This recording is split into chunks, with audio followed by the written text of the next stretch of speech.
வணக்கம் friends, welcome to Shalini's cuisine. நம்ம சேனலை நீங்கள் ஃபஸ்ட் டைம் பார்க்குறீங்கன்னா சப்ஸ்கிரைப் பண்ணிக்கோங்க. பக்கத்தில் இருக்க பெல் பட்டனையும் கிளிக் பண்ணிக்கோங்க. அப்போ தான் நான் போடுற எல்லா வீடியோஸுமே உங்களுக்கு அப்டேட்டாக வரும். இன்றைக்கி நம்ம பார்க்க போகிற ரெசிபி ரொம்பவே சிம்பிளாக செய்யக்கூடிய ஒரு லஞ்ச் பாக்ஸ் ரெசிபி தான் உருளைக்கிழங்கு சாதம். இந்த உருளைக்கிழங்கு சாதத்துக்கு தொட்டுக்கிறதுக்கு அப்பளம் வத்தல் இருந்தாலே போதும். இது செய்கிறது ரொம்பவே சிம்பிள் தான், டேஸ்ட் ரொம்பவே நல்லாயிருக்கும். கண்டிப்பாக ட்ரை பண்ணி பாருங்கள். இதோட இன்க்ரீடியன்ட்ஸ்லாம் நான் டிஸ்கிரிப்ஷனில் கொடுத்துருக்கேன், செக் பண்ணி பார்த்துக்கோங்க. வாங்க இது எப்படி செய்யலான்னு பார்க்கலாம்.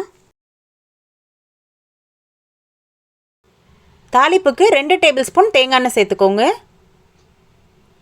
எண்ணெய் நல்லா சூடானோன்னா 1 ஸ்பூன் சோம்பு, கொஞ்சமாக கருவேப்பிலை, தட்டி வச்ச ஒரு 6 பல்லு பூண்டு சேர்த்துக்கலாம். பூண்டு தோலோடையே சேர்த்துக்கோங்க, அப்போ தான் உருளைக்கிழங்கு சாதத்துக்கு நல்ல வாசனையாக இருக்கும். நான் இந்த உருளைக்கிழங்கு சாதத்துக்கு 1/4 கிலோ உருளைக்கிழங்கு நல்லா பொடியாக நறுக்கி வச்சுருக்கேன். தோலோடையே சேர்த்துக்கோங்க. இப்போ இது எண்ணெயில் நல்லா வதக்கி விட்டுடலாம். இப்போ இதுக்கு தேவையான மசாலாலாம் சேர்த்துக்கலாம். 1/2 ஸ்பூன் மஞ்சத்தூள், தேவையான அளவு உப்பு சேர்த்துக்கோங்க. 1/2 டேபிள் ஸ்பூன் குழம்பு மிளகாத்தூள், 1 ஸ்பூன் தனியாத்தூள், 1 ஸ்பூன் சில்லி மிளகாத்தூள் சேர்த்துக்கலாம். இப்போ இது எல்லாமே எண்ணெயிலே நல்லா வதக்கி விட்டுருங்க. உங்களுக்கு தேங்காய் எண்ணெய் ஃப்ளேவர் பிடிக்கும்னா நீங்கள் தேங்காய் எண்ணெய் யூஸ் பண்ணிக்கோங்க. ஒருவேளை உங்களுக்கு தேங்காய் எண்ணெய் ஃப்ளேவர் பிடிக்கலனா நீங்கள் நார்மல் சன்ஃப்ளவர் ஆயில் கூட யூஸ் பண்ணிக்கலாம். தேங்காய் எண்ணெயில் செஞ்சால் டேஸ்ட் ரொம்பவே நல்லாயிருக்கும். இப்போ இந்த உருளைக்கிழங்கு வேகிறதுக்கு ஒரு 1/4 கப்பு தண்ணி சேர்த்துக்கோங்க.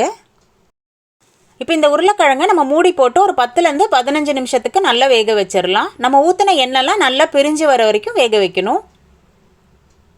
உருளைக்கிழங்கு சீக்கிரமாகவே வெந்துடும். இப்போ நம்ம ஊற்றின எண்ணெய்லாம் நல்லா பிரிஞ்சு வந்துருச்சு. இந்த ஸ்டேஜில் 1/2 ஸ்பூன் கரம் மசாலா சேர்த்துக்கோங்க. இப்போ இது எல்லாமே நல்லா கலந்து விட்டுடலாம்.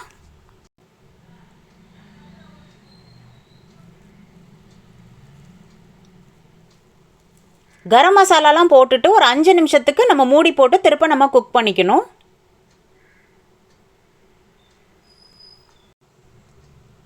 இப்போ ஓப்பன் பண்ணி பார்க்கலாம். இப்போ நம்ம ஊற்றின எண்ணெய் எல்லாமே நல்லா பிரிஞ்சு வந்துருச்சு.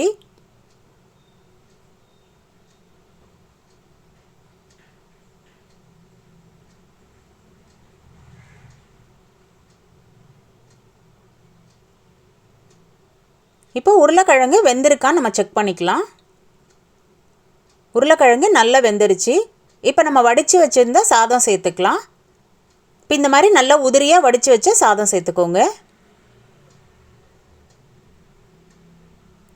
அப்போ தான் இந்த உருளைக்கிழங்கு சாதம் நல்லா பொல பொலன்னு வரும். இப்போ இது எல்லாமே நல்லா கலந்து விட்டுடலாம். இந்த சமயத்தில் உப்பு கரெக்டாக இருக்கான்னு செக் பண்ணிக்கோங்க.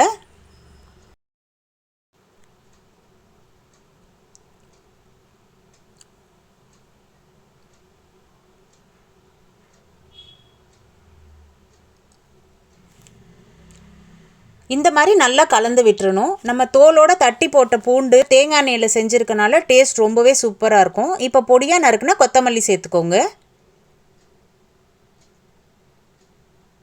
அவ்வளோதான், நல்லா சூப்பராக ரெடி ஆயிடுச்சு பாருங்கள். நல்ல டேஸ்டியான உருளைக்கிழங்கு சாதம். இந்த ரெசிபி உங்களுக்கு பிடிச்சதுன்னா லைக் பண்ணுங்கள், ஷேர் பண்ணுங்கள். மறக்காமல் ஷாலினிஸ் குவிசன் யூடியூப் சேனலை சப்ஸ்கிரைப் பண்ணிக்கோங்க. பக்கத்தில் இருக்க பெல் பட்டனையும் கிளிக் பண்ணிவிட்டு ஆல் கொடுத்துக்கோங்க. அப்போ தான் நான் போடுற எல்லா வீடியோஸுமே உங்களுக்கு அப்டேட்டாக வரும். எப்படி இருந்துன்னு கமெண்ட்லேயும் சொல்லுங்கள். தேங்க்ஸ் ஃபார் வாட்சிங்.